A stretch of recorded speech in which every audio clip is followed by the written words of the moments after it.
Recording in progress.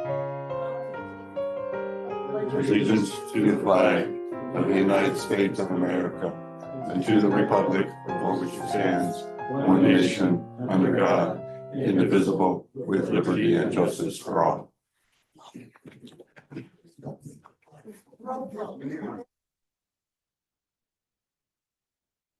Oh, it's green. Can you hear me better now? Yeah. Okay. It's more for, probably more for the online. We're going to do roll call, please. President Slater Carter, Present. Commissioner Jane Crowley, Present. Commissioner Mateusz, Present. Commissioner Zemke, Present. Commissioner Donrat. Present. The quorum is established. Let's move on to public comments. It says questions, but we've got to amend that agenda, I think. Unless you have a question that you want to answer to later not in the meeting, but later on. The public may address the board, us, for a limit of 2 minutes.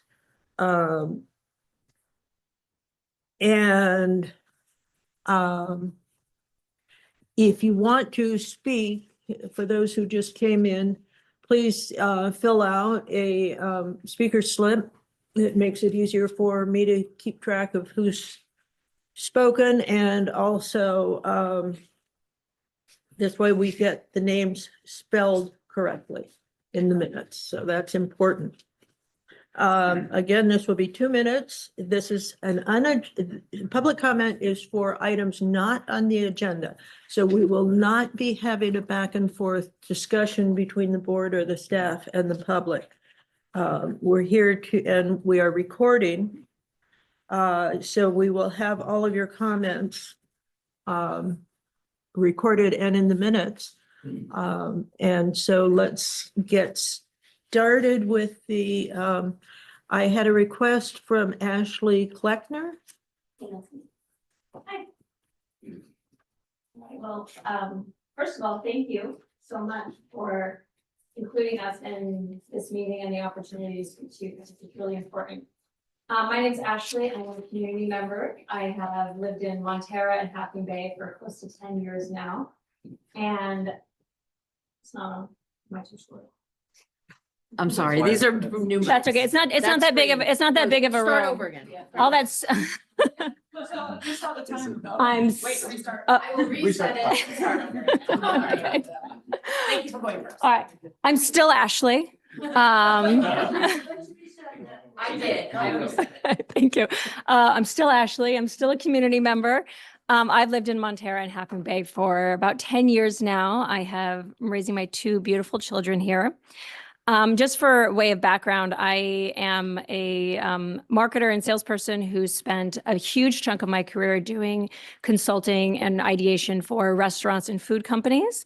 So I started, you may not recognize Klein's or Bun Me or any of our restaurants in the airport, Pacific Catch, but I'll also a lot of work with Applebee's, Starbucks, Margaritaville. And I am such a huge fan of what they're doing at Ketchum Pelagic, because as a community, the old property was really not a place I would ever want to bring family or clients or anyone like that to. So it's been this revitalization and light and cleanliness as a family member who wants to be proud of my community. There are a few points that I'm advocating for. One of them is just restaurant standards.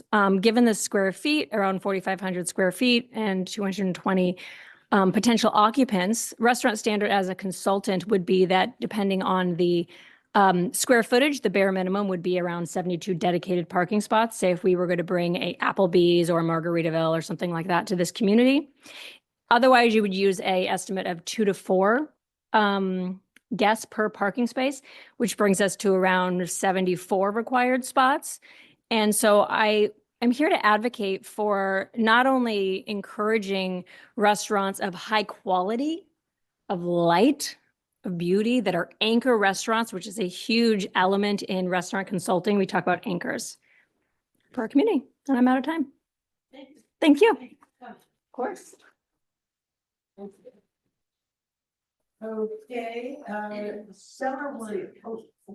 Summer. Oh, Summer. Yeah, Summer had also short. Okay.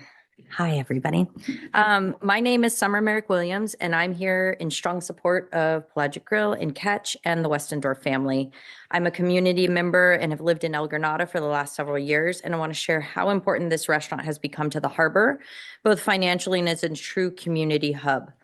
Pelagic and Catch is a place I frequent regularly and has become one of my go-to spots in our area. Whenever friends or family visit from out of town, it's one of the first places I bring them because it captures what makes our harbor special: great food, a welcoming atmosphere, and a sense of local pride. It's the kind of place that makes people stay longer, come back, and continue supporting our waterfront.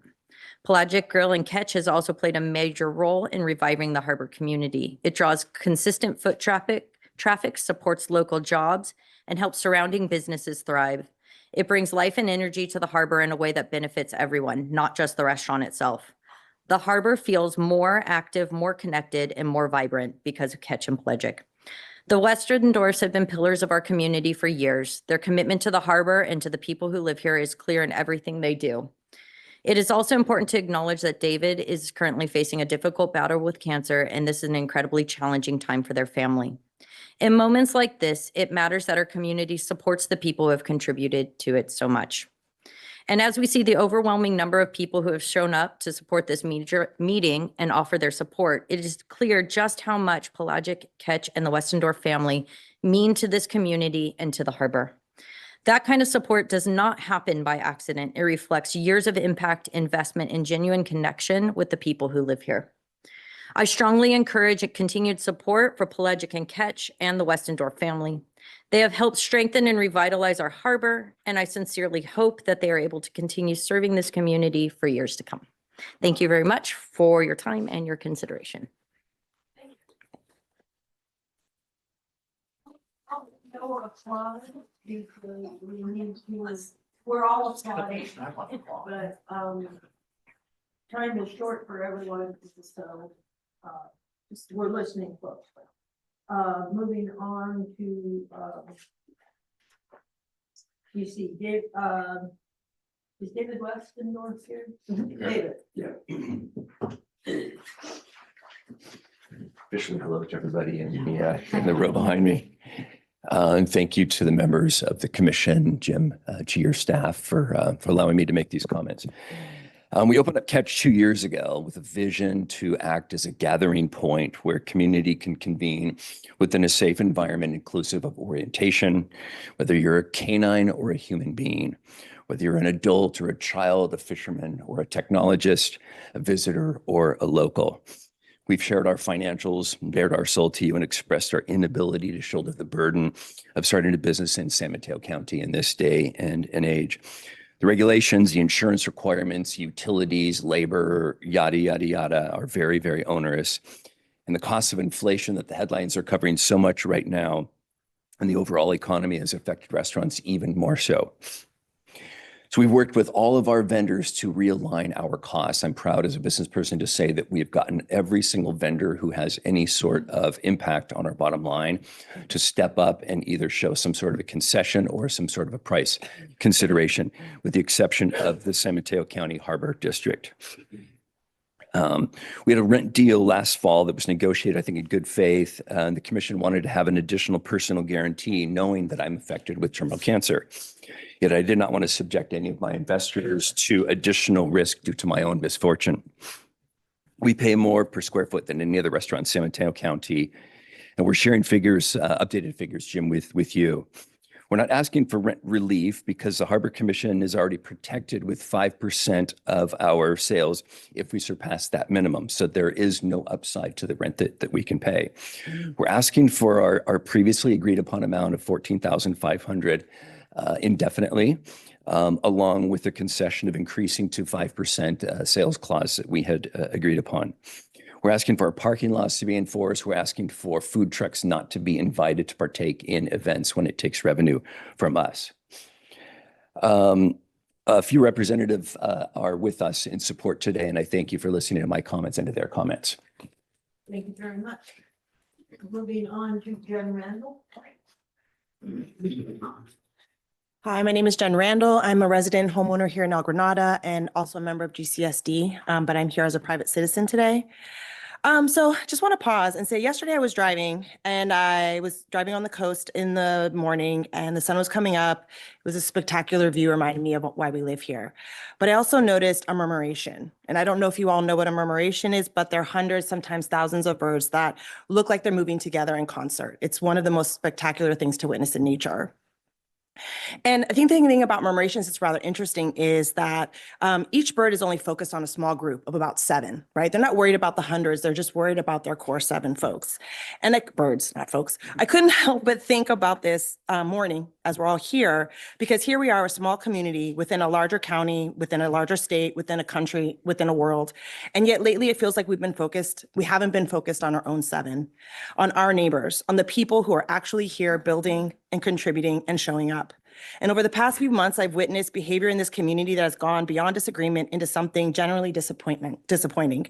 I've seen efforts by other business owners and institutions in a town of fewer than 4,000 people work to undermine and disrupt the work of those trying to help the community thrive.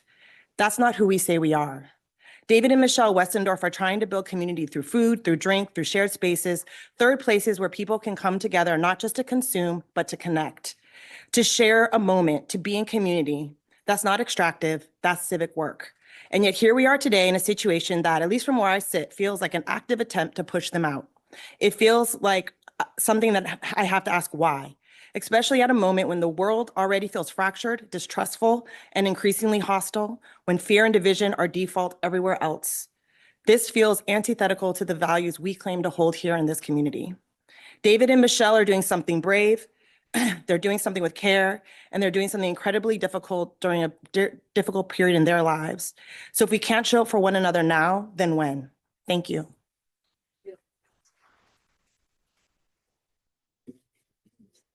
Haley Peters.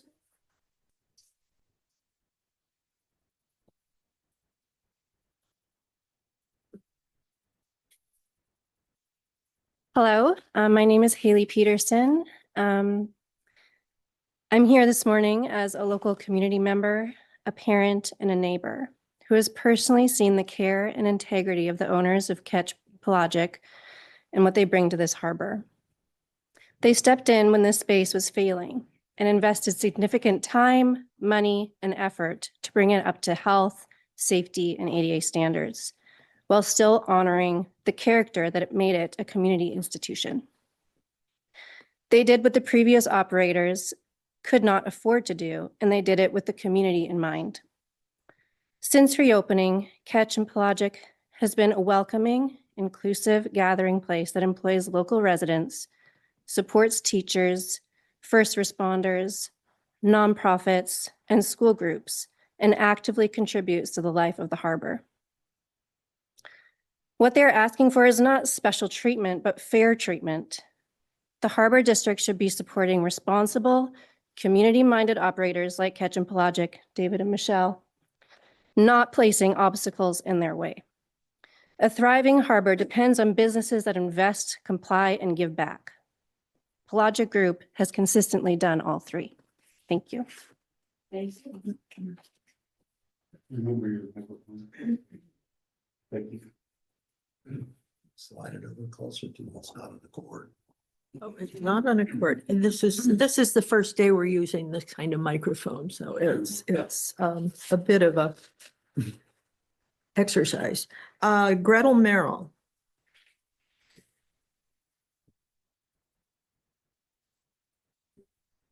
Thank you. While I'm grateful for this opportunity to speak out in support of Ketch, Pelagic, and the Westendorfs, I have to say I'm so disappointed that we need to be here at all today to prove how beloved Michelle, Dave, Ketch, and Pelagic are to our community. We're supposed to be adults and know better through kindness, care, and compassion for one another. We rise by lifting others, and while many know what this expression and action means, I think it bears repeating. It means that true success and personal growth come from helping and supporting those around us, creating a collective uplift through kindness, mentorship, and community, rather than just focusing on individual achievement. I really think that that says it all. Sadly, we are living in a very cynical time these days, but we are each other's watchers and keepers, so let's do better, much better. Watch out for each other, champion each other and our successes, and support the achievement of one another. Thank you. Thank you. Thank you. Marika Holmgren. Hi there. My name is Marika Holmgren. I'm a 25-year resident homeowner and business owner on the coast side. I've lived walking distance from the harbor that entire time for over 25 years. It has grown better, stronger, and much more inviting over the last few years as updated restaurants have opened. And the new Catch, Pelagic Grill, Pelagic Fish Market are a huge portion of that. Since the Westendorf family revamped the historic Catch, it has become a place that I'm proud to take my friends and family visiting from out of town. That was not always true before the Westendorf's efforts. Having Pelagic Fish Market in particular as a place to get fresh fish, often from the boats, and to get fish from the fishermen and have it prepared at Pelagic has made it so that a lot of us are spending a lot more money at the boats, certainly me. The Westendorfs have put an enormous amount of time and resources to create a beautiful set of spaces. More importantly, the Westendorfs have helped create community. That community is critical to a small town like El Granada. Sometimes the role of community is compassion. We must support each other through the bad times to get back to the good times. We can survive in isolation, but we thrive when we work together. The harbor is better, stronger, and more inviting than it has been in the nearly 3 decades that I've lived on the coast side. Every effort should be made to ensure the continued Westendorf family ownership and management of these 3 critical spaces. Thank you very much. Moving on to Connie Wilson.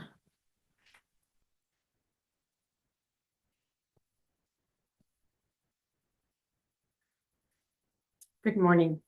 My name is Connie Wilson, and you've heard a lot of things being said about the Westendorf family, and I'm going to speak to the community. I moved here 15 years ago, and I've never had anything like this. It's precious. It's important. It's important to the health of our community and our cities and our country and our world. I moved into a neighborhood with the Westendorfs that is unbelievable about serving each other. And I'm here to say that I want to serve David and Michelle because they've helped me through many things and I have through them. And they've created a space that is about community. It's about people coming and enjoying each other, sharing a meal, which is probably one of the most important things we do as people and as community, sharing a meal. They created the space for that and people come for that. I remember when we had COVID and where we live, there was a lot of beach access and we were getting upset because there were so many people coming and parking and we couldn't find parking and it was frustrating. And we got together and we said, but they don't have a place to go. So why not open it up? And we felt so much better because we opened it up to everyone. And when you open it up to everyone, everyone tells somebody else and then they come. And then we need more places. And that's what we have created here. And we're creating it more and more. More people want to be here because it's so beautiful. Someone mentioned about the birds. And my granddaughter and I were on the beach and we were watching the birds. And my granddaughter looked up and she said, "We're so lucky. Look, we are so lucky." So in support of David and Michelle, reconsider how important is it to support our members of our community as well as our community as a whole. Thank you. Thank you. Let me see. Let's go to Kathy Schoenfeld.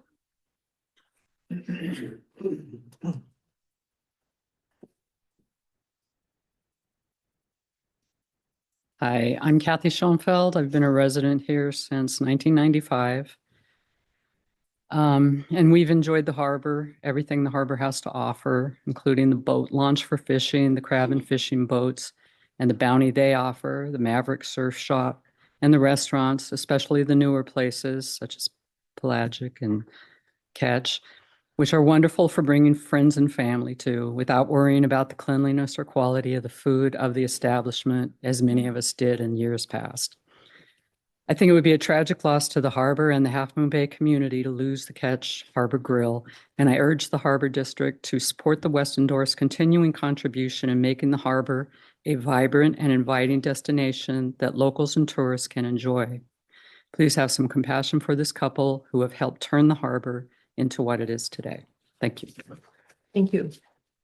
Vincent Struzzulo.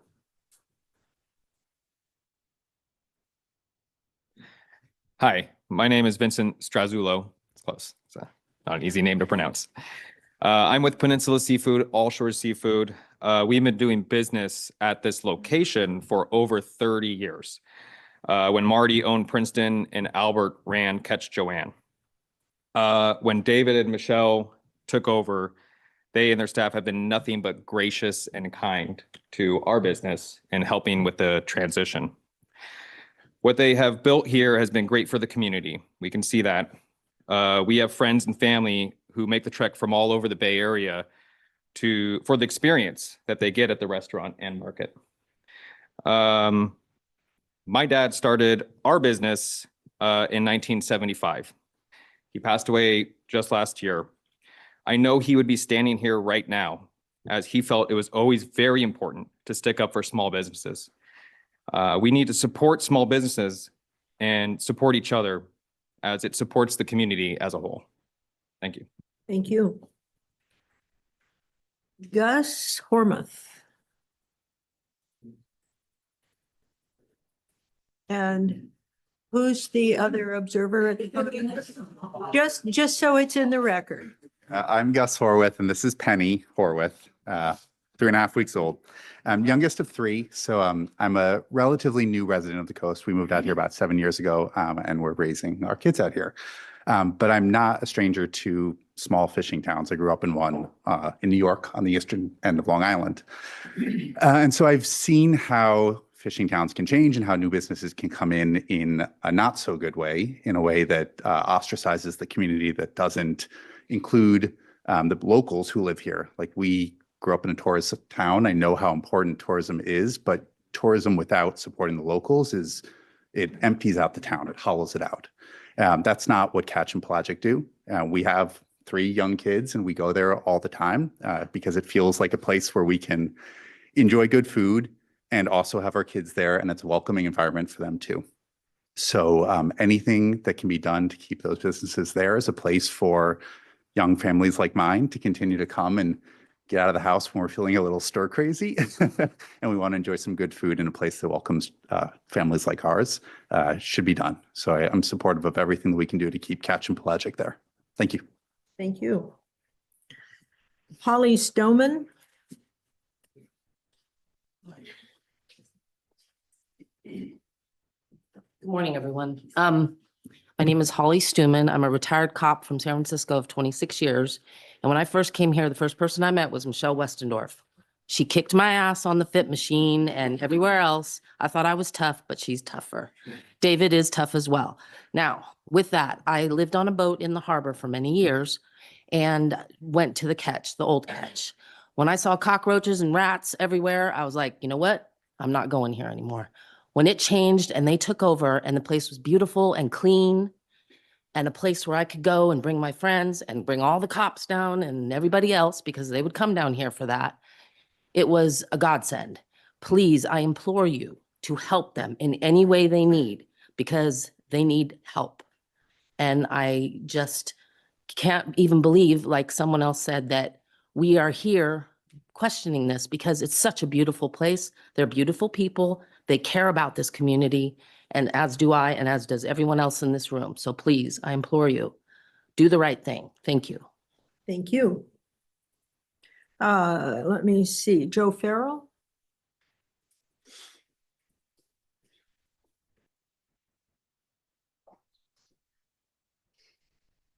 Good morning, everybody. My name is Joe Farrell. I'm a 35-year resident here on the coast side.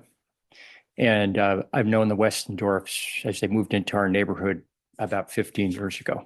They've always had a tremendous impact on our neighborhood and have done beautiful things in the area. And it's always when David and Michelle touch something, it looks better. And you know what you've heard today is enough of that. I mean, it's over and over again. It's yes, the place is good. They bring some magic. But what strikes me about this is we live in a place that is very special, our community here. And, you know, there's something about humanity where you help people who are on tough times. And our neighborhood is representative of that. We're very close. When David was diagnosed, the whole neighborhood rallied around him. You know, we've got a meal cart that goes and makes sure that they're taken care of. Their dogs are taken care of. You know, everything that we can do. And our neighborhood is just not the only one that does that. And I think of the harbor as an extension of our neighborhood. And I urge you, please support these people in their time of need. It's just really important. It's the human thing to do. So thank you. Thank you. Wanda Bowles.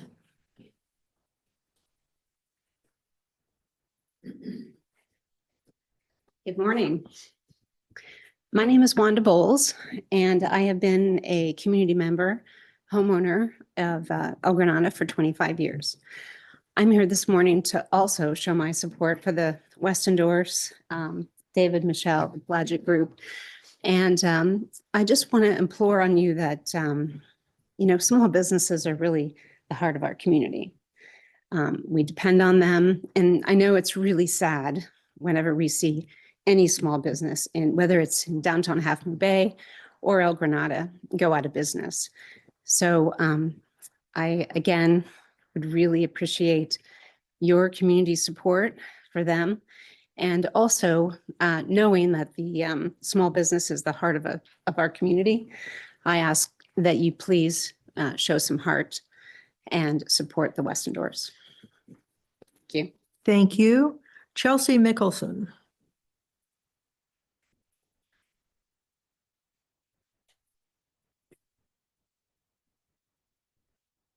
Sorry. Hi, I'm Chelsea Mickelson, and I have 4 kids on the coast side. When I first went to Catch over 10 years ago, I was just enamored with like the gritty history, the romance of it. I loved it. And when I heard it went out of business, it was sad, and I was disappointed because I felt like that was a heart of our community. However, when I learned that the Westendorfs were taking it on and that they were going to preserve a lot of that history and a lot of that feel, I was super excited. And I've watched them work so hard and fight so hard for this business to keep this treasure on the coast side, and it is a treasure to me. So I'm hoping my kids can continue to go to the restaurant as they get older. I've seen them the Westendorfs involve the community in their menu. They've given discounts to teachers and emergency personnel.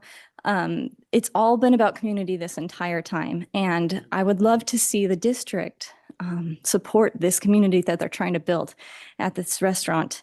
It's been scary to watch David fight for his life. They walked through a hellscape of chemotherapy, and that on top of, you know, trying to keep this restaurant afloat and doing all that they can, they fought so hard.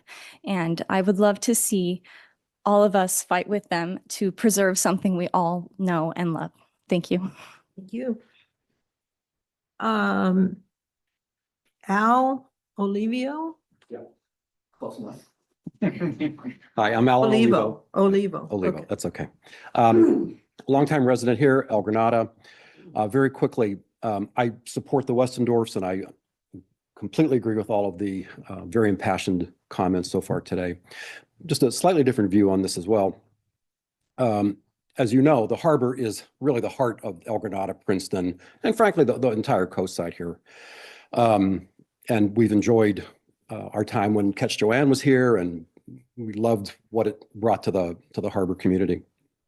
I want to take you back to when Catch Joanne was not here, and when COVID, the dark days of COVID, when suddenly there was a big hole in the harbor. The entire anchor restaurant and the anchor environment of what Catch brought was gone.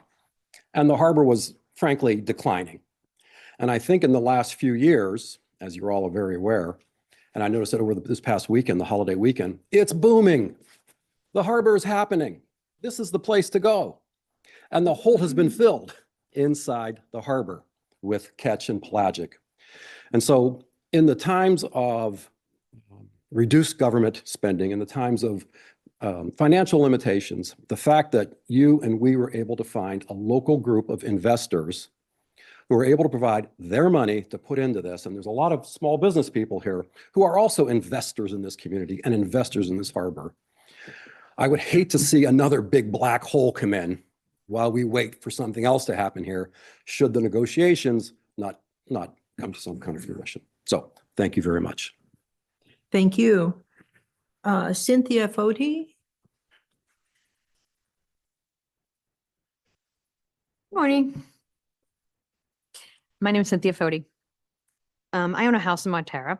We moved here 10 years ago. I had a dream to live in a little town on the coast of California, all the way from the East Coast, from New York. And I wanted a sense of community and people watching out for each other. So I'm here to support David and Michelle and Catch Pelagic. We live in a crazy world that we can't do much about locally, but we can band together in our little world right here in Half Moon Bay. They have taken distressed properties and brought them back to life for locals and tourists to enjoy together, bringing people and money into the community. So it's not just for the locals, but it's bringing in a lot of revenue. I would hope that we as a community can offer them and their partners some grace while they tackle David's health journey. Thank you. Thank you very much. Mark Weisbarth?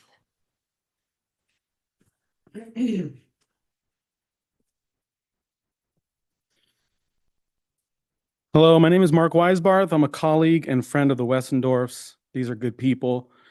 I'm a local who grew up here. I'm 47 now, and as a kid, I lived in the Moss Beach Mobile Home Park when it was called La Granada. Then my family moved to Clipper Ridge. My first job was washing dishes at Cafe Classique. I used to deliver pizza for Harbor Pizza. I was a busboy and waiter at the Shorebird. This area has always been home to me, and I've seen it change a lot over the years, in my opinion, for the better. I appreciate entities like the Coastal Commission, Design Review, MCC, GCSC, et cetera, for always trying to preserve the character of the coast so that it doesn't get overdeveloped and become over the hill.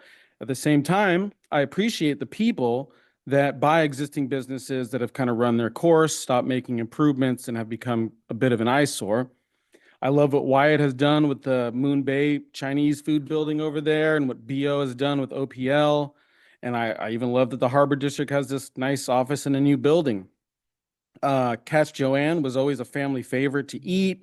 Spent a lot of fun times in my 20s and early 30s at the Harbor Bar. I was sad to see them go. I love Albert and the family, but it's my understanding that they decided that it was time to shut it down. And I really love what they've done. The Westendorfs have done with the Catch, and by keeping the name and character and totally updating it and making it look beautiful. I think it's an important landmark in the harbor, and I fully support everything that they've done there. I'm a customer, and I view what they've done as a positive contribution to our community. And I believe in the future of Princeton. I think that we get more and more visitors every year, and I'd hate to see the Catch shut down and become vacant. And so I support them. And thank you for your time. Thank you. David Oliphant? Uh-oh. Hi, good morning, and thank you for your time. My name is David Oliphant. I'm a small business owner here at the coast. We own 4 different businesses that often is subsidized by our own funds just to keep the doors open. I choose to build my life and livelihood here because, as everybody has said, this place is very special. I live in El Granada. The coast has always been different from other places that I've lived. We're not a big city that treats people like numbers or balance sheets. We're a community We need to look out for one another. That's what has kept the town the way it is and why so many of us work so hard to protect it from becoming like everywhere else. I'm here today to support David and Michelle Westendorf and the future of Ketch Harbor Grill. The Westendorfs have invested deeply, financially, and personally into revitalizing a neglected property at the harbor. They didn't just open a restaurant, they built a space, supported the fishing fleet, hired local people, and gave back to the community with discounts for teachers and first responders. That's exactly the kind of small business that we should be rooting for. I can't imagine you disagree. At the same time, as we all know, David's fighting stage 4 terminal cancer.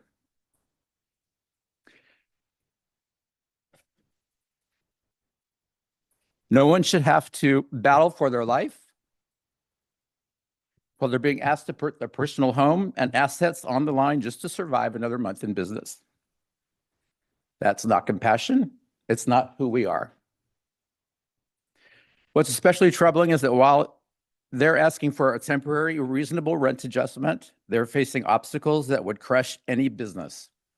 No enforcement on parking, food trucks, and bars placed directly in front of their entrance, and decisions that make it harder, not easier, for customers to find them. The Coast doesn't win when we push a family-run business that has already proven their commitment. We lose part of what makes this place special. That erodes the heart and the soul of a community. I'm asking you today to lead with empathy, fairness, and common sense. Give this family the reprieve that they were promised. Let compassion guide your decision.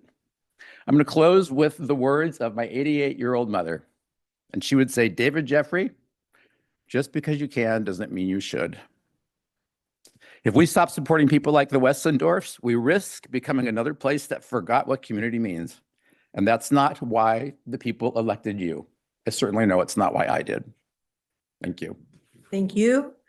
Kevin Daniels is our last speaker Yes. in the audience. I didn't forget that, guys. I'm sorry. I don't need to be corrected before I've even finished speaking. Thank you. And so I'm going to ask if there's any other people who would like to speak, let me know, and then we will move on to the digital audience. So Kevin Daniels. Commissioners, thank you very much for this opportunity. My name's Kevin Daniels. My wife and I, Janine, have lived in Montera for the last 6 years. And this is the best place on the entire planet that we've ever lived in. Our sense of home and community has never been greater. And a big part of that is the Ketch and Pelagic restaurants where we go weekly. And one of the big reasons why we go there is the sense of community, the sense of investment in the community, the fact that David and Michelle are so interested in what happens outside of the restaurant. They are very focused on the harbor as a big picture. They're very focused on our community as a big picture. So when I think of what they do, I think more of what life will be like on the coast 10 years from now and how all of this will develop and mature. And I think they are really concerned on quality, on operational excellence and vision. And that's what really excites me about what they do. And the fact that there's so many of us here that support them really reinforces my feeling about Pelagic and Ketch being a home for us and a place that's extremely important to us. I urge you, please, please, please support them. Thank you. Thank you. Is there anyone else in the audience who wants to speak? Please raise your hand. I do. Please. And may I have, no rush, and may I have your name? I get here. My name is Al Gonzalez. So no, you know me. So you don't know me. I'm the ambassador, whether you like it or not. I'm the ambassador of La Costanera restaurant and director of operations. I've been there for since 2008.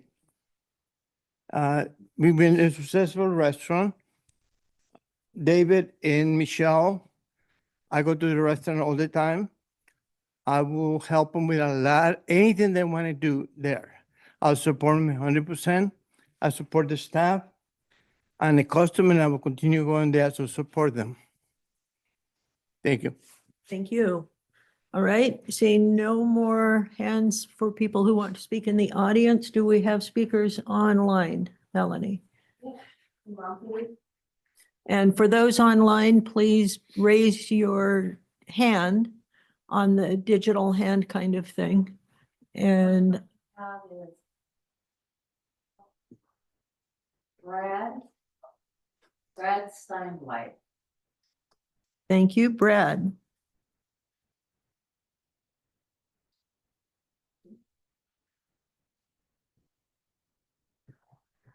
My name is Brad Steinwade.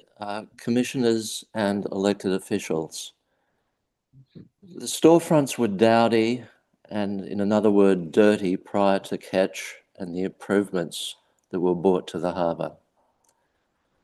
The fish shop is invaluable, but it hasn't stopped us from walking the docks and buying directly from the fishermen. The circumstances that the Westdorfs face currently wouldn't be wished on anyone. Humanity would dictate that every effort should be made to get them through this period. I implore the board to oblige. Thank you. Thank you. Next. Melanie, how many speakers approximately do we have online? About 300, yeah. 48, yeah. Okay, let's just. 1, 2, 3, 4, 5, 8. 8. Thank you. Okay.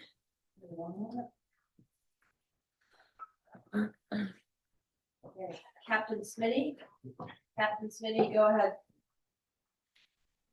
Greetings. Am I coming through? Yes. Okay. Greetings, Board of Harbor Commissioners. My name is Captain William Smith, Captain Smitty. I own the CPVFV Riptide in the harbor. I have two things I want to say here. Only one thing in regards to what's going on with the restaurant. There is plenty of 2-hour parking to facilitate for the restaurant here. And the other part that I want to address is what is happening here in the harbor with the vessel New Day. The New Day has been carrying passengers, and the vessel does not have a commercial activity permit for carrying passengers. The vessel is not certified to carry 12 passengers. That's a Coast Guard certification that is in violation. This is the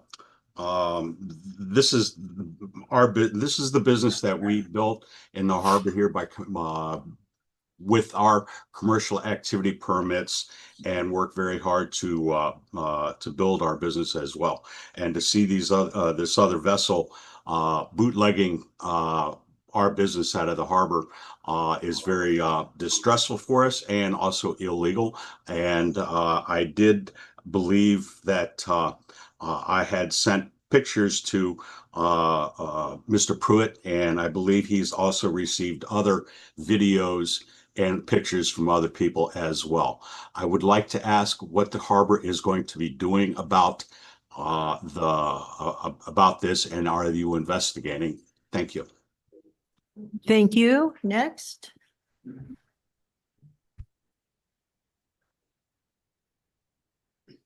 Mara Krask.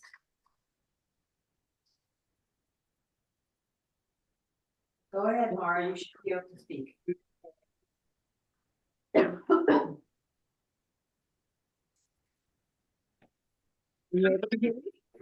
Oh, we can hear you now. The opportunity to speak, and I'm speaking in support of David and Michelle Westendorf and their pelagic group and operations. They have begun their work there. They have made it a place that has truly become a destination.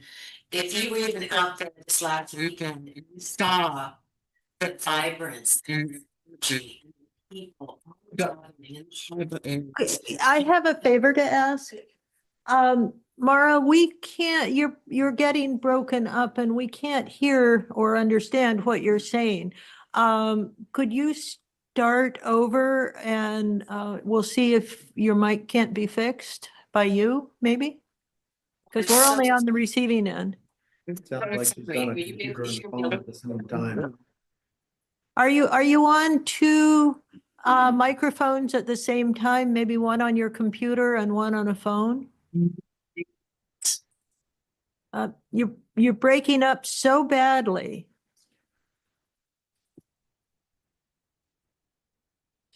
I'm so sorry. I'm trying to identify. I'm not on multiple videos, so I'm not sure why. Maybe I could ask you to put your comments in, you can speak now, but put your comments in writing so we have your transcript for our agenda, for our minutes. I would greatly appreciate that. May I put them to a chat or where shall I put those? Chat would be great. But Okay. now we're understanding you too, so let's keep going. Okay, wonderful. As I said, the vibrance in Harbor this weekend, the activity around the grill there this weekend, there is a vibrance in the harbor. People are coming, it's becoming a destination. And I know it becomes a support for restaurants in the area, for the shop there in the harbor. It makes a difference. And David and Michelle are so involved in our community. They care about the people that they work with, that are on their teams. We've known them from the very beginning. My husband and I were involved with them when they first opened Jetty. And I implore you to support them and don't turn your backs on them. This is a community where we need to support each other. And this is one of those moments. It is critical. Do we want to look back on this and say, wow, we really let that go? We didn't support these people and we lost something valuable. You don't get these chances very often. And I implore you to please support them. Give them the opportunity to continue their business there and to continue the rent break that they received. We really would love to see you continue that and honor that. Thank you so much. Thank you. Next. Scott Atkinson.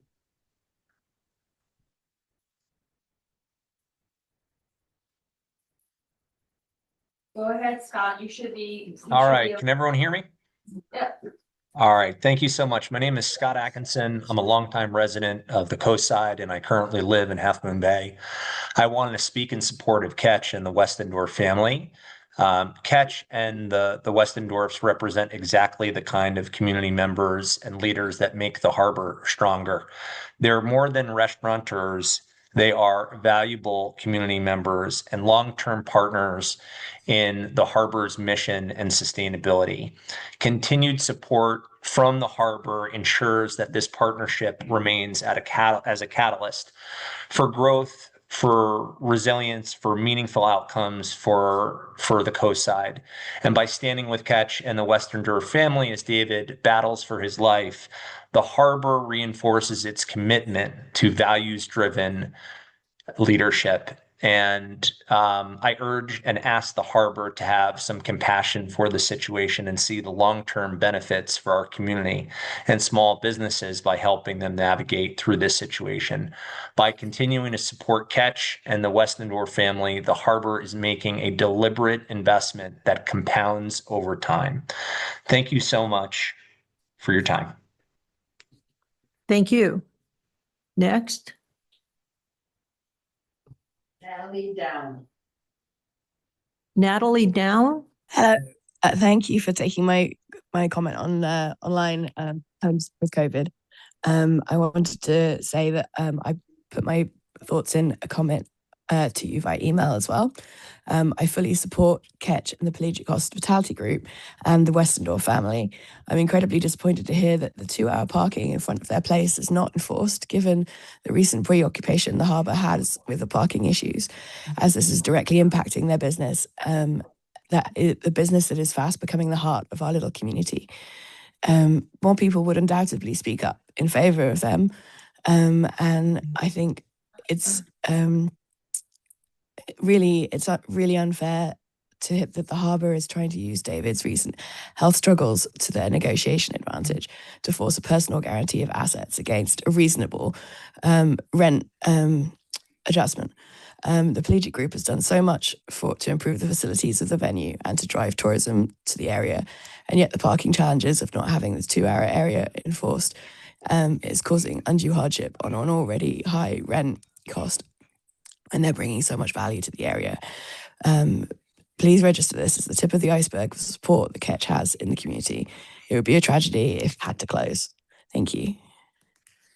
Thank you.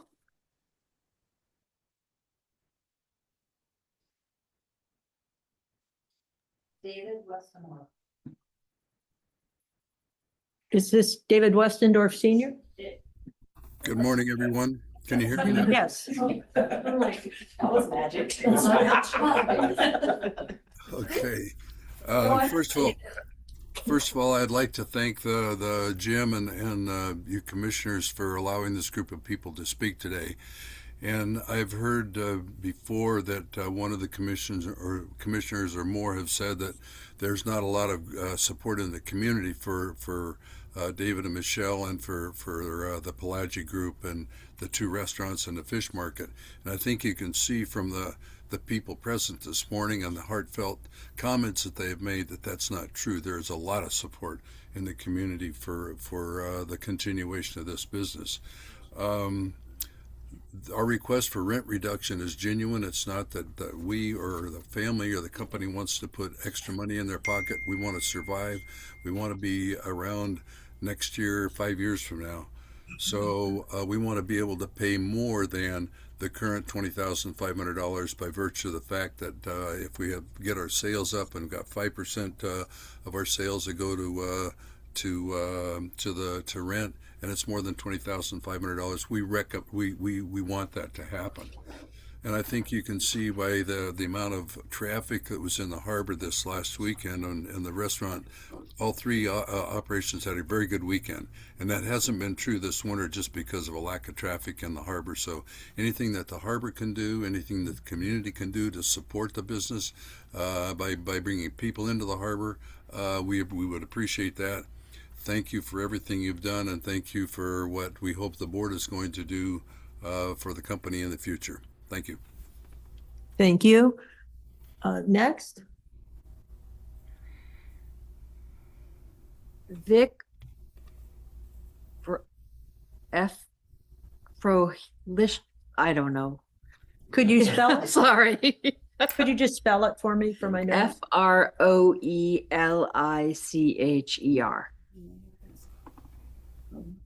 Frohlicher? Go ahead, Vic. Sorry if I couldn't pronounce your Vic. name. Thank you.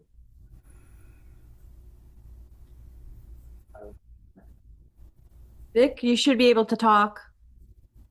Oh, can you hear me now? This is Susan. Oh. Go Can you hear ahead. me? Yes, we can hear you now. Okay, great. I'm Susan Quaglietti, and I'm here with my husband, Vic Frolicher, and we've been in Half Moon Bay for almost 10 years. We are both healthcare providers and know the importance of community and the impact of money recovering from severe illness. David and Michelle have given their heart and soul to the community from what they have done over the last several years. Why would the community want to kill the pulse of the harbor? Please support this family, their restaurants with finances and empathy for their complex situation. They are a gift to our community. Thank you. Thank you. And the last speaker. And if more people want to speak online, please dial in. Thank you. We have 2 more. Caitlin. 2 more. Kate? Caitlin, go ahead. That's what I said was okay. Caitlin, you should be able to speak.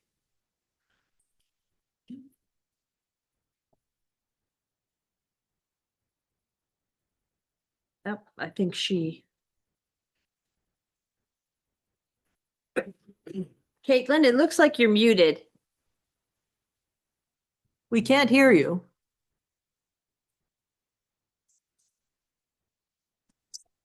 Hi there, can you guys hear me now? We can, thank you. This is like a bad TV commercial. Hello, my name is Caitlin Haskell. I am an El Granada resident. I've been living there for the past 5 years now, but even more so than that, I've been a part of David and Michelle's family. I knew them as friends before, and now I call them mom and dad. I have been living in the community. I have been serving the city of Daly City as a first responder. I am a paramedic firefighter. I serve my community every single day. I have people who come up to me saying that they are in dire need of help. I've had people crying, bleeding, vomiting, burning, and they tell me to fix their problems immediately. And to the commissioners who fill the seats behind your chairs right now, or behind the tables and the chairs right now, I'm just going to draw a parallel between my job and your job. You have a lot of people standing in front of you, and they've already reiterated how much love and support that they have towards David and Michelle and how much this community means to me, or it means to us. I'm going to challenge you. We're all sitting in front of you asking for what you might have already deemed impossible. I'm challenging you to change that verbiage. I'm challenging you to change that mindset. There is nothing impossible here. You have all taken your positions as proud people of our community, people who can be of change, of empowerment, and I implore you to do exactly that. Put on your critical thinking caps, make this happen for our community. We're all begging you. We have all shown up in different ways, shapes, forms. And all I can say, it's led by love that David and Michelle have constantly shown for us. So I thank you for the time and the opportunity. And my last few words, fuck cancer. Thank you. And I think we all agree with your last few words, if not all of them. We have a couple more people. Okay. Samantha? Hi there, can everyone hear me? Yes. Hi, this is Samantha Duggan. I, like Caitlin, am a pseudo kiddo of David Michelle's. I'm actually calling in from London as I've recently moved, but I made the time to join today because of how much love and support I've gotten from David Michelle since I moved to Half Moon Bay in 2018. When I lost my sister a few years ago, they went above and beyond for us. They set up a food train, put up a Christmas tree outside of our house with her initials all over it, got the entire neighborhood to do a candlelight vigil. And about a year later, they let us host an art show in my sister's honor at Jetty Wave. They now host her artwork in Pelagic. I know this is very specific to me and my family, but it does show the type of people that they are. It's not the first time that they showed up for others in this way and much more. The selflessness that they show to everyone they know, and especially this community, is unbelievable. And I think I speak on behalf of everyone that knows the Westendorfs. We just hope that they can catch a break that they truly deserve. Thank you. Thank you.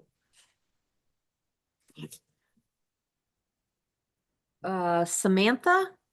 No, I think that was Samantha that just talked. I'm It was. sorry. Hold on a moment. We have one more, Sudi Talajin. Go ahead, you should be able to speak. I am Sudi Talagani. I am a fellow business owner here in the harbor. As a business person, I just want to tell you guys that everything that happens that the Harbor Commission decides on, it affects all of us up and down the street on Capistrano. And we all were very much hurt by the closure of Catch Joanne's and the long time that it took. The Catch is a gem. People love going there. And I really would encourage you to work with a tenant that can be a long-term tenant. I know my landlord works with me all the time. Thank you. Thank you. Is there anyone left on digital? Nope. No. We have more hands raised. Okay. This is the end of public comment. I don't see anyone else asking to speak. So we will move on, and I thank everyone for your time, your attendance. Your comments are very moving, and I look forward to staying in touch with you. Thank you very much. Thank you. You're welcome to stay as we're going to be electing officers and doing regular harbor business. It's gonna be very exciting. Or not. Thank you.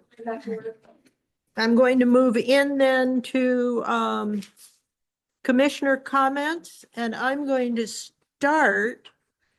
Start with, I'm going to start with the accomplishments of this board after the past year or so. Some of these have been very, very long-term projects. This board has done an excellent job. We're, along with everyone else at the district, we're only part of a team, and we all work together, and we all make the Harbor District into a very inviting and welcoming place for people from all over the county to come to. So I'm going to read this list. It's a short list. And I'm just talking about the top 16 items. That's how busy we have been. Our staff has received, and the district, the Government Finance Officers Association Budget Award for 24-25. We received a clean audit for 24-25. We broke ground on the Oyster Point Marina Dock Access Project. We broke ground on the Pillar Point Oyster Harbor Marina Floating Dock Life Extension Project. Broke ground on the Johnson Pier Electrical Upgrade Project. Completed the Surfers Beach Replenishment Pilot Project. Completed the Harbor Dredge Project. And I'm only halfway through. Established new eelgrass habitat in the harbor. Non-federal sponsor for, we are a non-federal sponsor for the WRDA WRDA 2024 Pillar Point Flood and Storm Damage Study, a long-term solution for Surfers Beach. We are a non-federal sponsor for the Princeton Shoreline Project, currently in the feasibility stage. We hosted the record-breaking Lighted Boat Festival and Drone Show. We hosted the first annual afternoon trunk or treat pre-Halloween fest. The Pillar Point Harbor Launch Ramp Renovation Design Project and Engineering is always ongoing. Saved multiple lives, including 3 lives on opening day for the crab season. Served as the host harbor for the U.S. Coast Guard Fishing Vessel Safety and Training Day, and served as host harbor for the California State Coastal Operator Safety Course. And that's not all we've done, but this was just our major achievements, in addition to keeping a harbor going with good staff, financially solid, and taking care of what needs to be done for the long-term planning and maintenance of the harbor district. And so after that, let's go to the rest of the board members. George. So I wanted to start with a little sad news that on Sunday, we lost a huge member of our coastal environmental activist community. Those of you may know him. If not, his name was Robert Birdlegs Coughlin. Robert, his resume is incredibly long, and in terms of supporting the environment and the coastal area. He's helped start the Friends of the River. He was a vice president on the initial organizing committee and vice president of the Roanoke Corporation. He was on Leo Ryan's staff as environmental advisor, and then staff advisor to Jimmy Carter for ocean protection, and on the solar task force that Jimmy Carter started. His bigger claim to fame for most of us, and those of us know him from surfing, is that he was the very first originator and president of the Surfrider Foundation.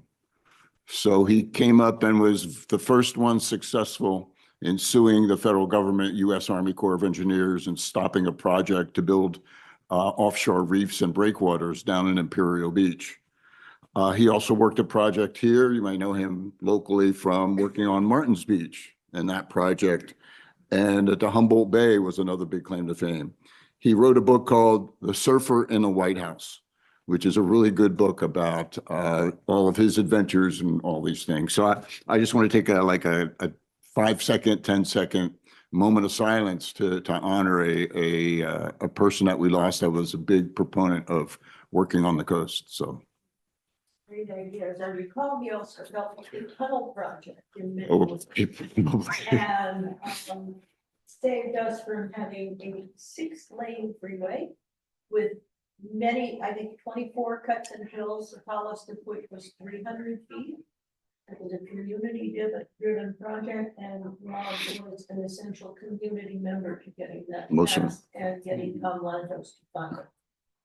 He worked with me recently in the last year and a half on a paper that we put together, about 45-page paper we did for the city of Pacifica on various kinds of options to building shore protection.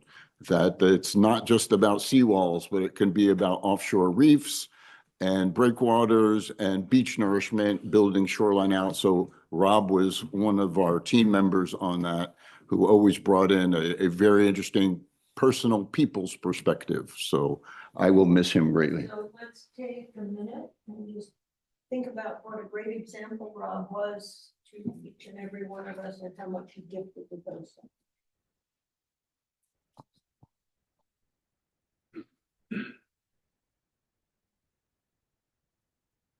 I don't have a clock. You haven't watched. That's good. That's good enough. Okay, at New York minutes. Moving on to other commissioners. Please. No, okay. As you may know, last week we had an offer from the San Francisco chapter of the ASCE, Association of Civil Engineers, that's holding an infrastructure symposium. It happens to happen at the South San Francisco Conference Center. And then we're reaching out, asking if we had tours at the Oyster Point Marina, which is close, obviously, for that. Jumping on that, I did check with Jim and also checking with Jim Smith and Eugene Kim, who's the Public Works Manager for South San Francisco, and working on having a partnership tour where we can address things on the harbor side, they can address things on the land side. I think we can put together a tour that would be fit into their infrastructure symposium. So that will be on the morning of the 24th of April.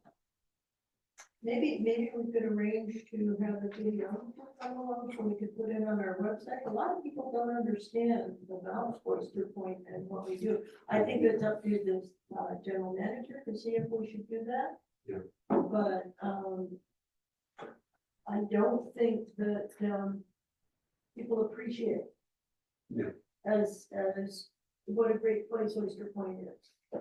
Mm-hmm. I'll be hopefully holding a meeting with Jim and Eugene in the next couple of weeks to kind of scope out size of the tour and what we want to cover, how long we'll take, things like that. Bill, maybe you thought of this already, but one of the really interesting things about Oyster Point Marina is the transportation and the ferry terminal. Right. So bringing that into ASCE and the concerns of. Right, and that's one of the things I mentioned to them. Okay. Also. Great.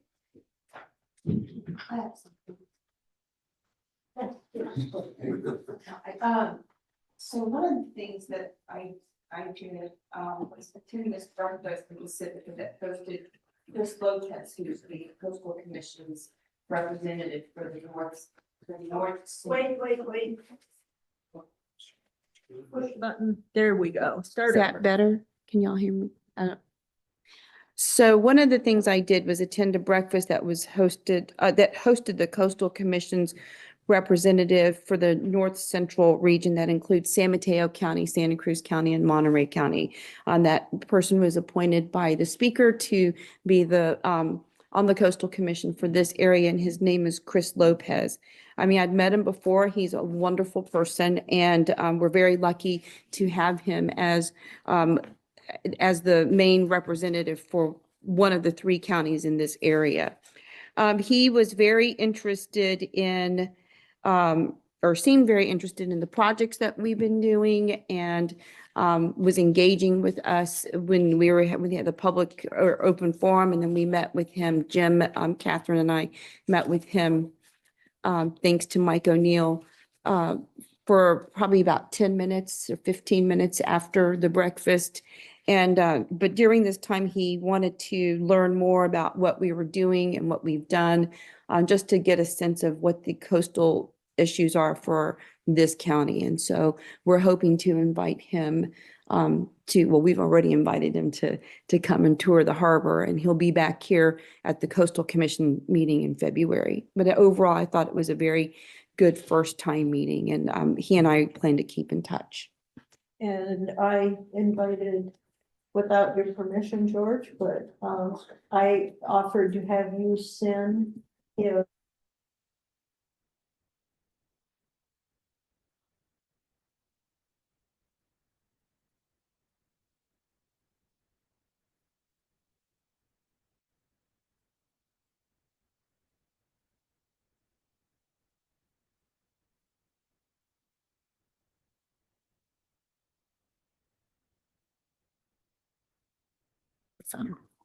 oh, microphone, I'm sorry. So anyway, he was very, very interested in that. He wanted to pursue it. And my suggestion to him was that it is not an either or proposition. We should be doing short-term fixes, maybe with seawalls, and then putting in natural erosion controls at the same time, so that we've protected the shoreline. At the same time, we are creating or recreating shoreline protections from the natural side of things. So I'll add on to that. I brought up the West Trail Living Shoreline Project, which he seemed very interested in. That was one of, our latest, but using, latest it was, but I mean, the point is the funding mechanism was basically using tax dollars to fund such a project. And we talked about our dredging project and artificial reefs, but mainly just to help him understand what we've done and where we're going to be going. That's it. Thank you.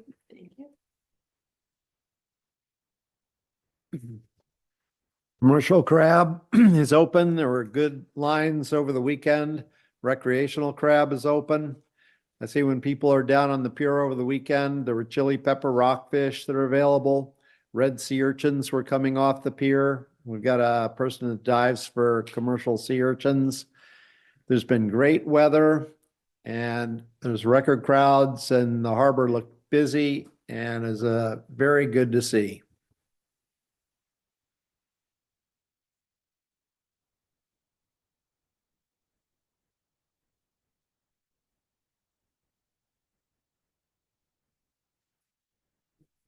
It's still good morning. Good morning. Real quick, on January 8th, I had a meeting with several tenants of Pillar Point Harbor, including Pelagic, Riptide, Mavericks Bait Shop, to talk about parking and what we can do to better support the activities of the harbor, the charter boats, the restaurants, the shops. And we came up with some ideas to include the parking spot next to the 2 hours parking, or 2 hour parking that's doesn't have a time limit on it, making those 12-hour or 24-hour parking spots. Also putting designating some spots up in the upper parking lot of C1 for employees and visitors for the restaurants and shops during busy times, otherwise be open. But we're putting that together now. And once the package is completed, we'll bring it to the board for consideration. Attended the new sheriff meet and greet at Supervisor Mueller's office. By the time Commissioner Matoush and I got up to shake his hand, we introduced ourselves, and he had a very positive response and saying, "Oh, yeah, I've heard a lot of great things about the district and what's going on at the district with the leadership. Looks forward to working with us." So it was a great response that he was already aware of the Harbor District and what we do. We also brought up the request for funding that was submitted to the sheriff's office last year, and we did not get a response to, but he is open to listening to us again. So we'll be setting up those meetings in the near future. On the 15th of January, I met with the Water Board and the city of South San Francisco to discuss the new TMDL that will be coming out on Oyster Point for Oyster Point Beach, which is that beach inside our marina. They did a lot of testing of that area, and while the beach tested positive multiple times above the limit, rarely, I think there was only 2 incidences over several years that any contamination was found in the marina itself. It was all on the beach side. So the majority of that TMDL responsibilities will fall to the city, and the harbor will have a minimal action or responsibilities in that plan. So that was good news. And then Supervisor Mueller also hosted an open house on the 15th. Commissioner Matoush again was also present. I was able to have a great conversation with Debbie Reddick, the mayor of Half Moon Bay, updating her on the Harbor District's work with protecting the coast from coastal erosion, and including Princeton Shoreline, West Trail, Surfers Beach, and the WERDA 2024 project. She is also the chair of One Shorelines Board right now too. So that was a good conversation, all positive. January 17th, won't go into that much, but we did attend. I attended with Commissioner Chen Corrali and Commissioner Slater Carter, and had a great meeting with the coastal rep on the Coastal Commission. So looking forward to working with him on future projects. Beyond that, it was a great month in the harbor, extremely busy, as Commissioner Matoush said.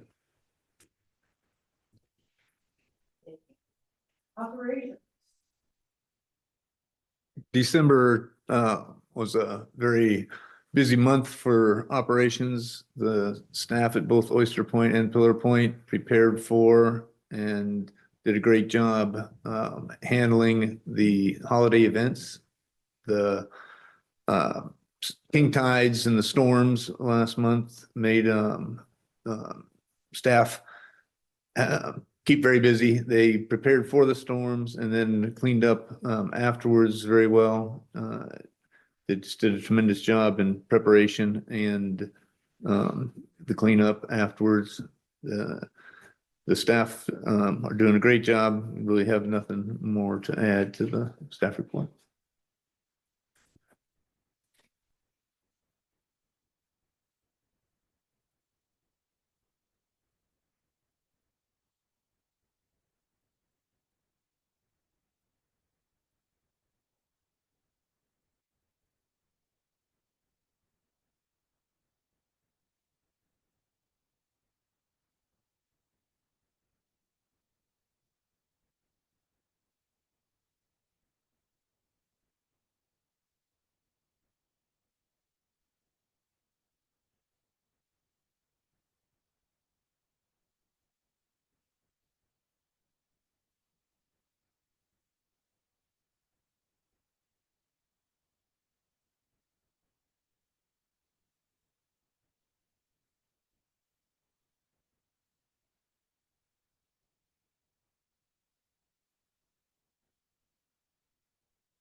Okay, thank you.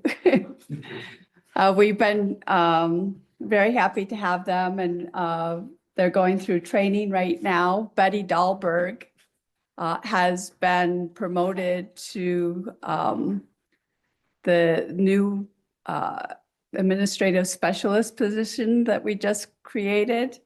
And now Susan and Jessica will be working down at Pillar Point at the front desk, and Susan will be up here helping out with some of the accounting work. Last but not least, we've implemented a new accessibility software for our website, which will help the public if they have any ADA issues and needs, and also if they speak different languages. Thank you.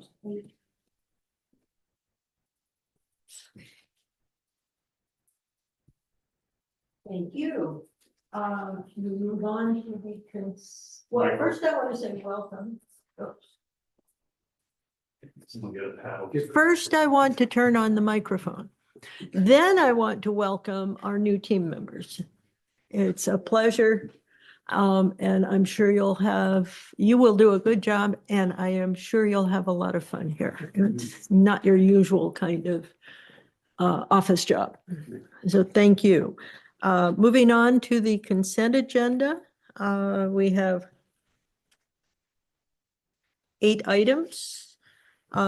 We've got bills and claims, minutes, monthly capital project update, budget calendars, CMANC, Washington Week teleconference travel, Peninsula Fresh invitation to speak, annual maintenance update for Pillar Point Harbor and Oyster Point Marina.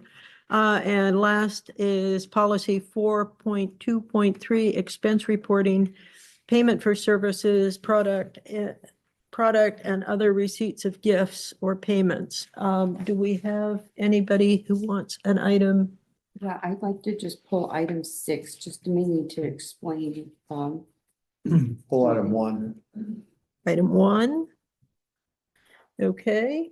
Do we have a motion to approve item 2, 3, 4, 5, 7, and 8? Also move. Second. Bill and Virginia, thank you very much. Roll call vote, please. Mrs. Slater Parker, Yes. Mr. Tony Carl. Aye. Commissioner Tisch, Aye. Mr. Zepke, Aye. Commissioner Delmeront. Aye. Thank you. Motion carries. Let's discuss item 1, bills and claims. John? I was just curious, I saw we're writing a good check to Kastama again, and I wasn't sure what their involvement was this particular month and how they helped us. Oh, very good, thank you. The light show, did we ever work out, it seems like they were short on time. Did we get some type of an arrangement on the light show? It was in their window, but they were on the shorter end of their window.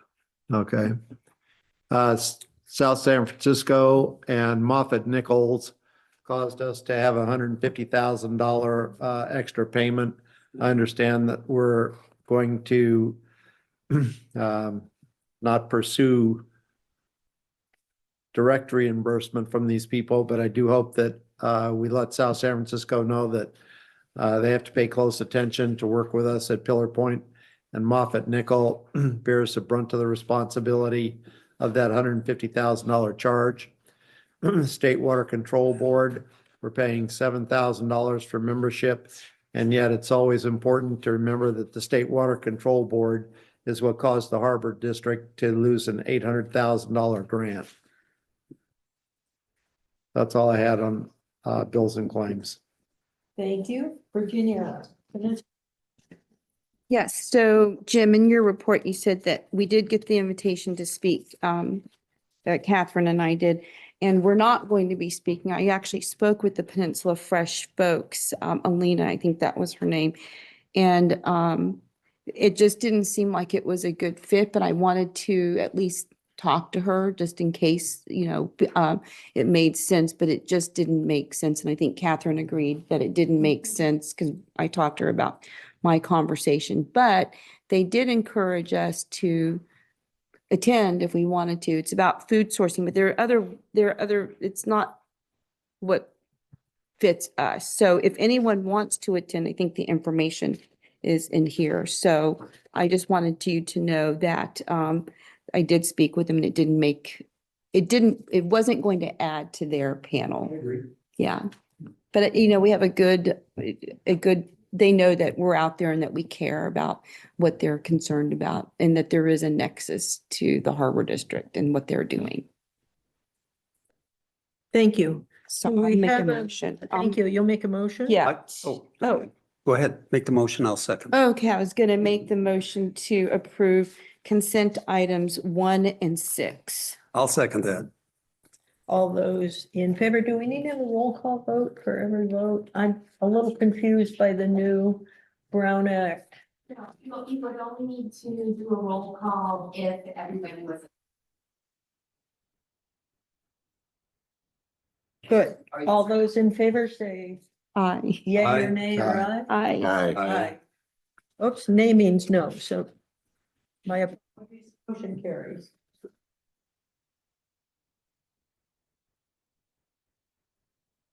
Number 1 is investment portfolio update and market environment from optimized investment partners.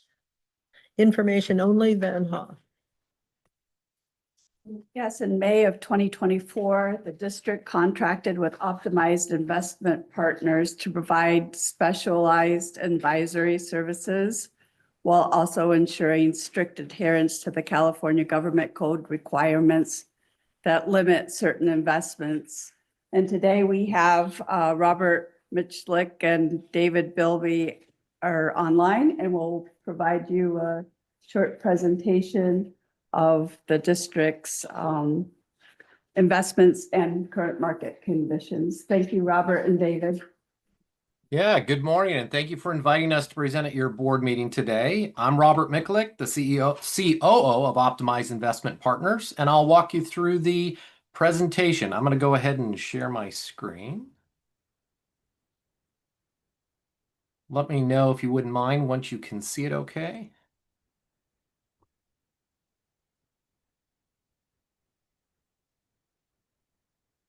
Can you see that okay on your end?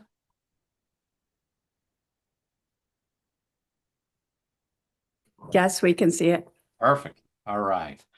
So today we're going to cover the executive summary, a portfolio snapshot, some details about your portfolio, go over some of your interest earnings, a brief economic environment overlook, and some strategy outlook and compliance confirmations.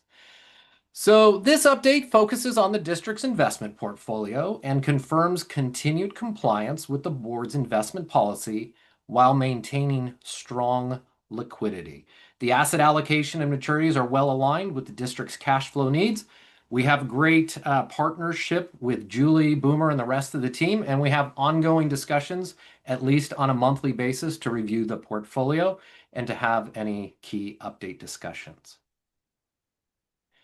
So here's a high-level snapshot of the district's portfolio. As of the end of December, the district had approximately $15.2 million invested, with approximately $5 million invested in the long-term laddered portfolio. And then another $10.1 million was invested in pooled investment. That was LAIF, County Pool, and Camp. The overall yield to maturity of the portfolio came in at 4.11% as of December 31st.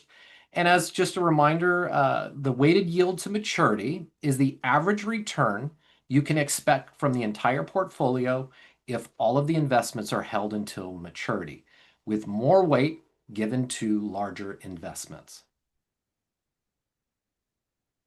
Here's a more detailed breakdown of the district's cash and investments. As of December month end, the district had approximately 30% of its money in the managed investments long-term laddered portfolio and about 60% in the pooled investments and about 10% in cash. And this, of course, changes each month and each quarter, but it's been relatively consistent for the district.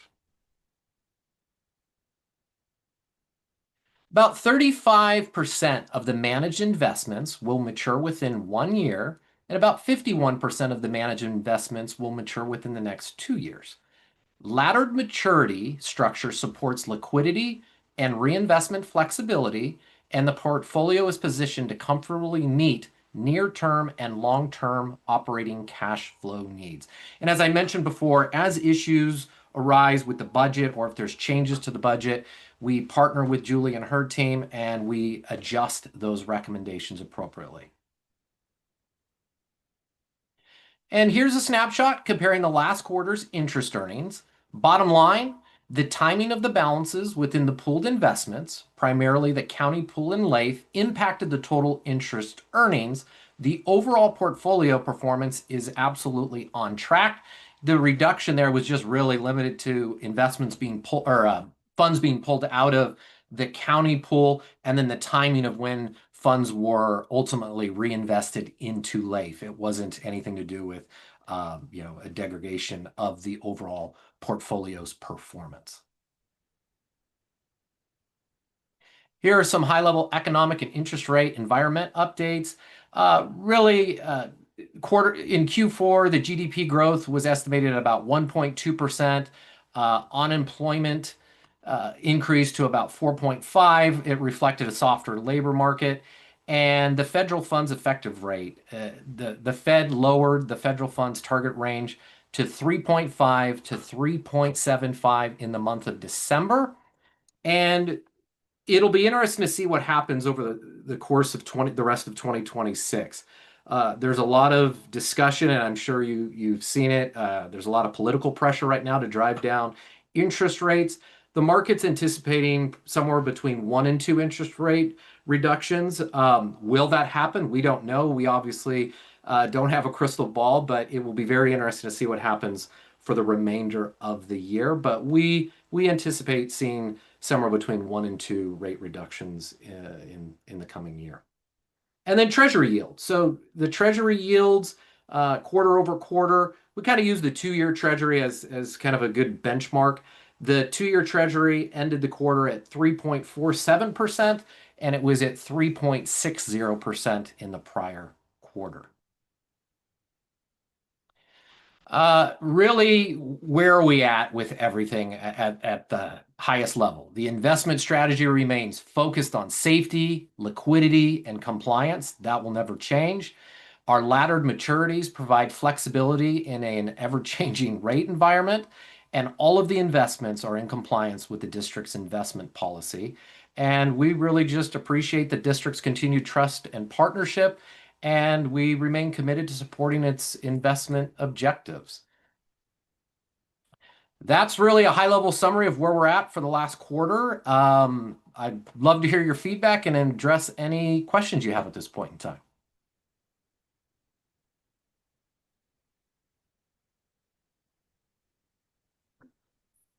Thank you so much, Julie, and thank you, David? Robert. Robert, sorry, No Robert, problem, no problem. sorry, for everything that y'all have done. I think that we made a very good decision to have some of our money, or now most of our money, managed professionally, and I think it's yielding some good returns where money is working to make money for us. So That's our goal. Thank you. yeah, I'm glad that that's happening. So I would just want to thank Julie and her team, the finance team, Boomer, everyone. Thank everyone for the work that you're doing. I think in the future, whoever's on the finance committee, it'd be kind of nice to get, I mean, this is just me, just because I've been in that world, Robert, just to get more monthly updates. So, just to see what the decision making is like. So, but that's just me. No one else may agree with me, but anyway, overall, I think it's great. So thank you. And I'm glad we're working with y'all.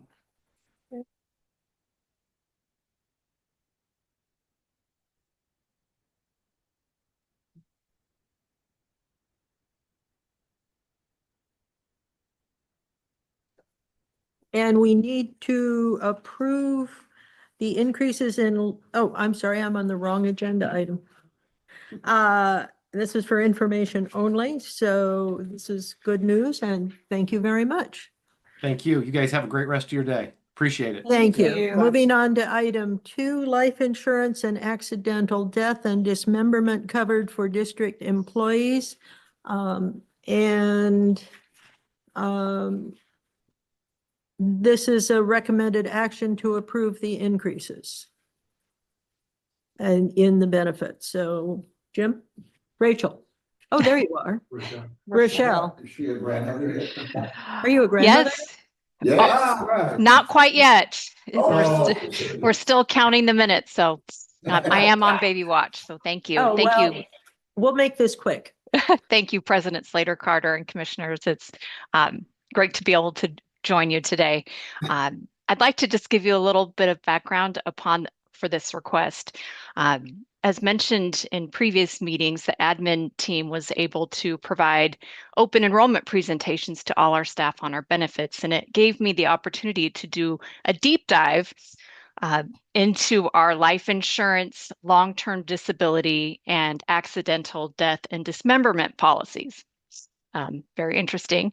But by doing that, I realized that we hadn't reviewed our coverage in over a quarter of a century for the coverage for our represented employees and management.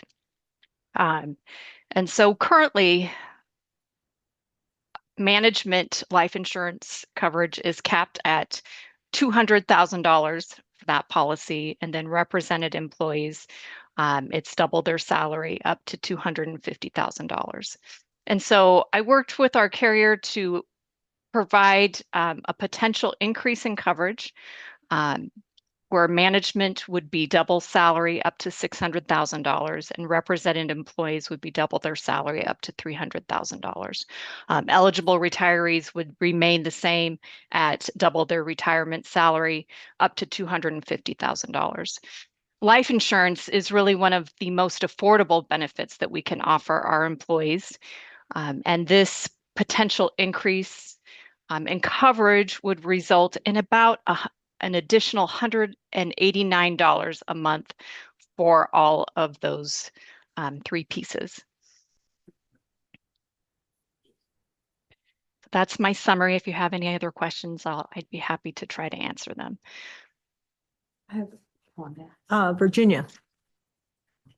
So thanks for this report, Rochelle. So this is the kind of thing that I think, at least as a member of the finance committee and the HR committee, I would have liked to have had a committee meeting about before we brought it to the board so that we could ask more questions instead of having it, and bringing and making the report inclusive of the boards, at least the two board members on those committees, their views. So I mean, in the future, I think that that's the committee work that needs to be done that I think is missing here. I mean, I'm okay with approving this because I trust y'all, but I do think that this is the kind of committee work that should go before the board to get, before the two, to get our input too. I mean, it says the unions were consulted in there, but you're missing the component where the board members on those committees were not consulted, and we actually represent the people's voice on, benefits and money and all of that. Understood. Just a quick question. Is there any kind of time limit on when we have to do this by during the year? I mean, do we have the first quarter to act on it, or? I couldn't find an expiration date in the quote. We could always go back to the company should the quote expire. Okay. Thank you. And the policy remains in place as it is, that our current policy. So there's not a rush. We won't leave our employees uncovered without a policy if you wanted to take more time to review this topic. We can always, the board always has the authority to send it back to committee for further discussion. And we'll be happy to support the board on any decision they have. I mean, I'm glad that there's no hurry. I mean, we could probably get this done by next month. I would just feel better to have more time. Not that I'm against this at all. I mean, I read this online and I just think that we could have had questions answered at the committee level, but that's just me. It's a human relations policy, so, and it also. The financial policy. You want the go to the financial subcommittee, we can do that. That's, I mean, I don't know what the board's wish is, but I would feel more comfortable with that, but it's up to everyone else too. I'm just 1/5.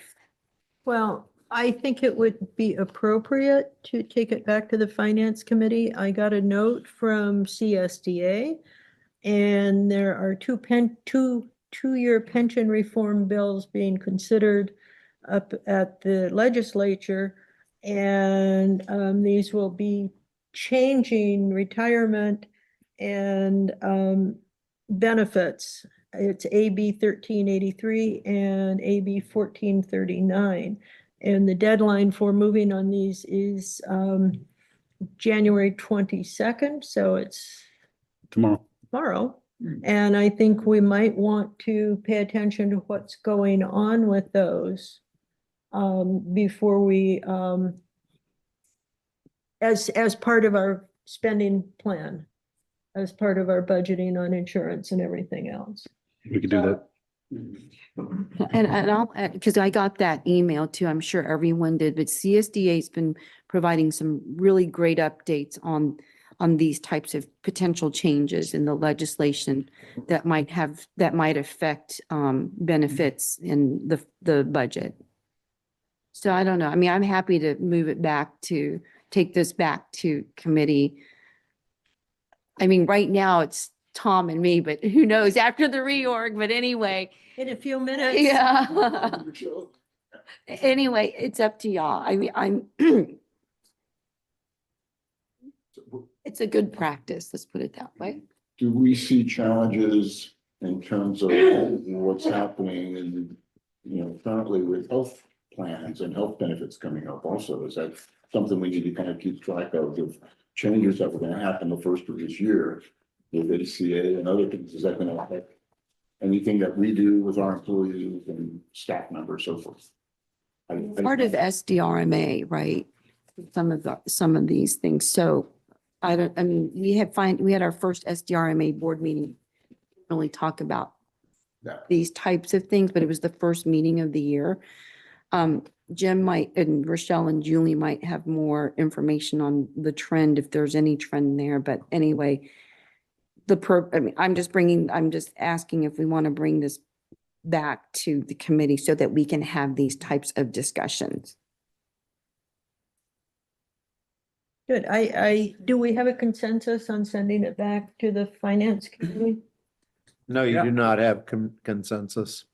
Okay, Like to make the motion to approve the proposed increases in life insurance and accidental death and dismemberment AD&D benefits, approve the amendments to the management contract, and authorize the general manager to execute all associated documents. I say this because it's unrelated to the other things that may be pending tomorrow. We can take this off the agenda and just have something done, settled, finished. thank you. Vote, please. No, All is there a those- second? Oh, I don't hear a second. Yeah. Well, I'll second it, just so we can get a vote. Thank you, Bill. All those in favor say aye. Aye. All those opposed say nay. Nay. Nay.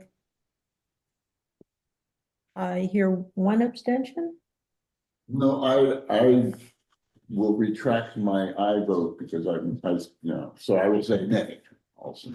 Okay, so we have 3 nays and 2 ayes. That's right. Okay. Okay, motion does not carry. President Slater Carter, if you're going to do that, if you at the end can announce when there is a division who voted in favor and opposed, just so it's on the record. Those in favor were Tom and Bill. Those opposed were Virginia, Catherine, and George. Well, should the record also reflect that Commissioner Domerat changed his vote?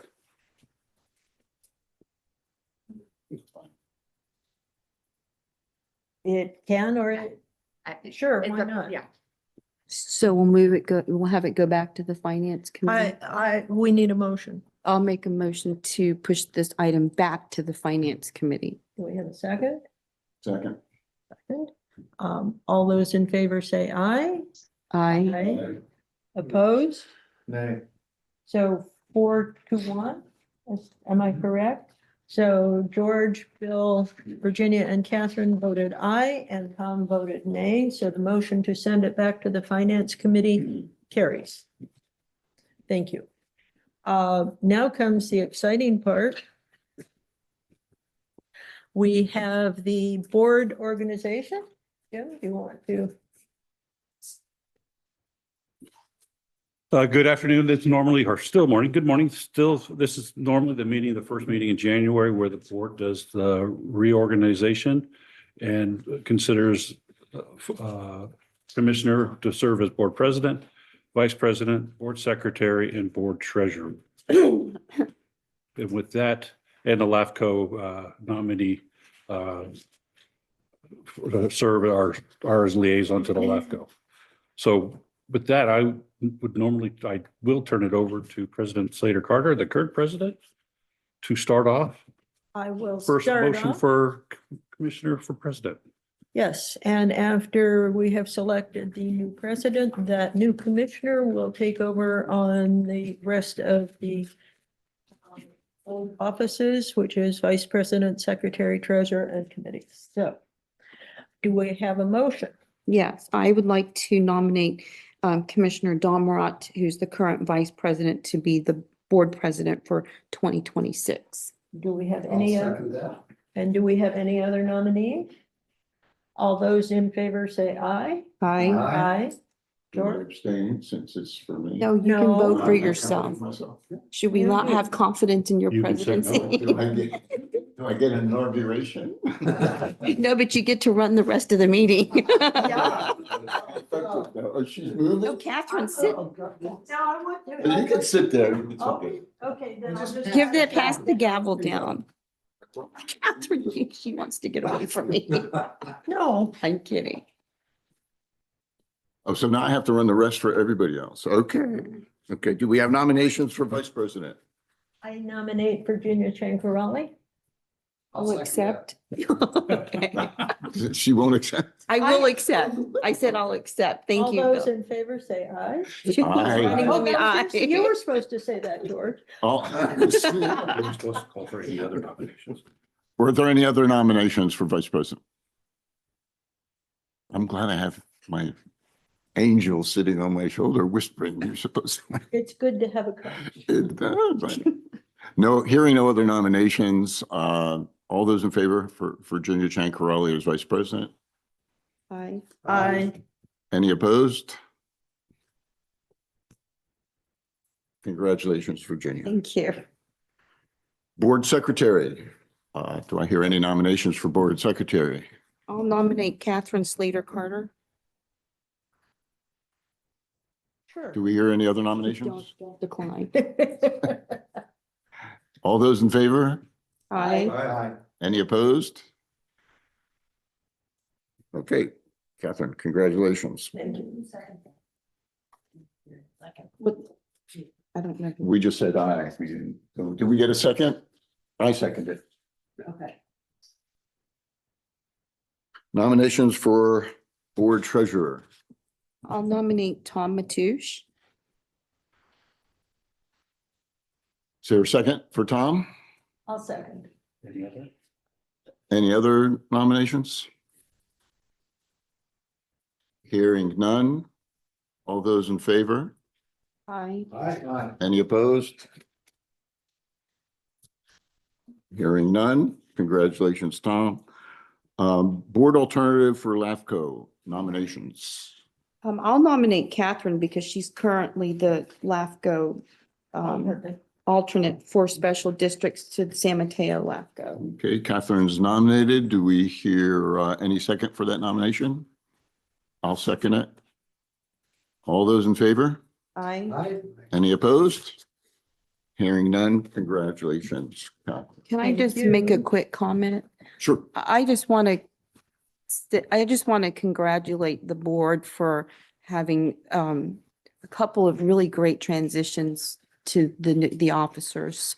I mean, this board has in the past hadn't had smooth transitions, but I think we're at such a great place in the Harbor District's history that, we're able to do this and really get all the voices and all the representation and for the board to be officers. So thank you for all of that. If I could add, when I tell people I'm on the Harbor District Board, people say, really? And I say, yes, it's the best board I've ever seen. And I speak with a lot of experience, and I look forward to this coming year. I believe we have a lot of exciting stuff we're going to be doing. And I'm so glad George is president so he can deal with Army Corps with the status of being the president. He can say, President George Dormerant, and they'll kind of go, gee, your hair's not yellow. But then they're gonna go somewhere else.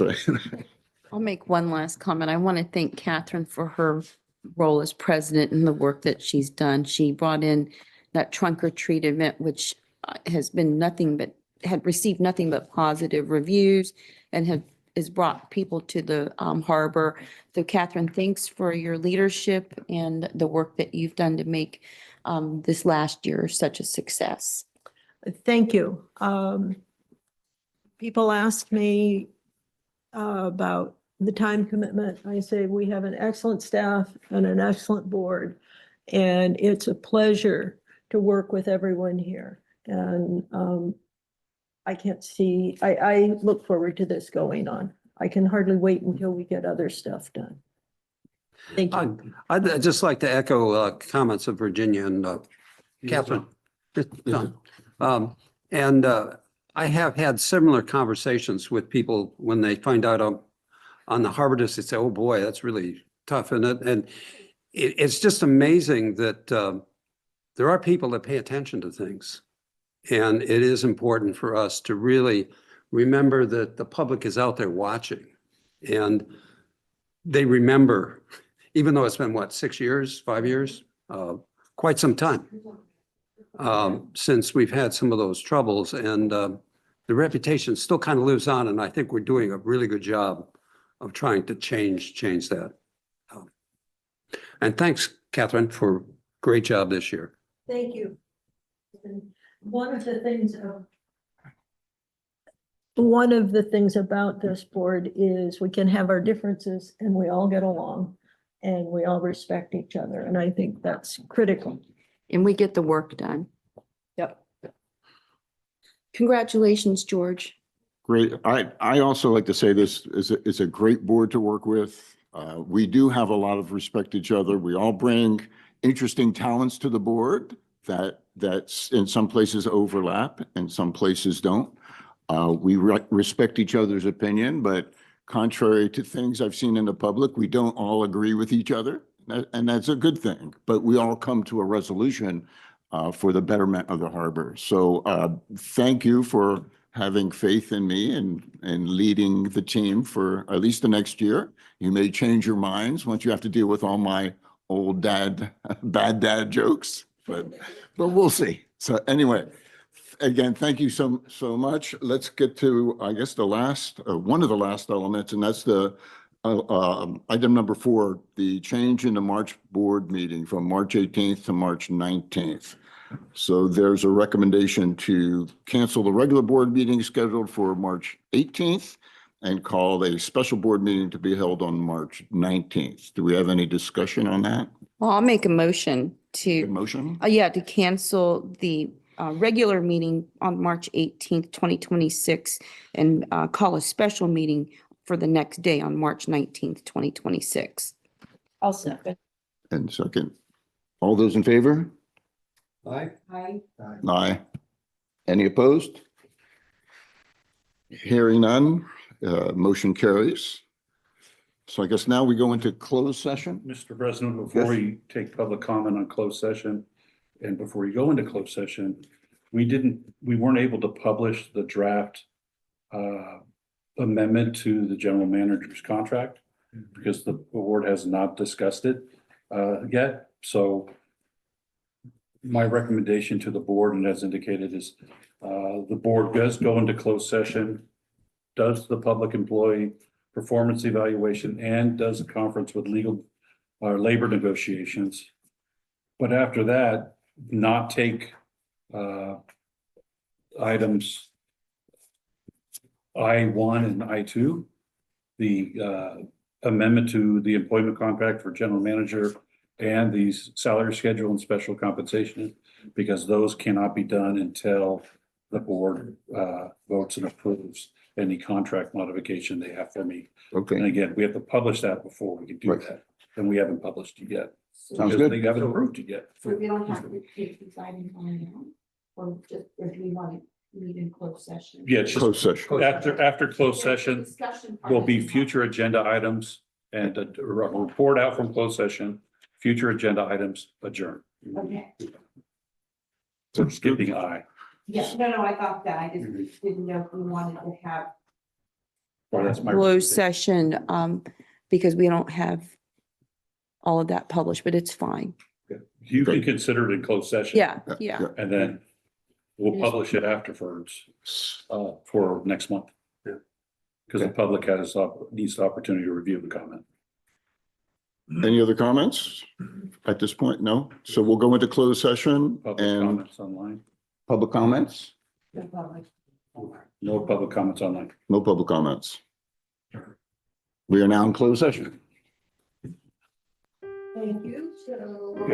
Recording stopped. I wasn't ready.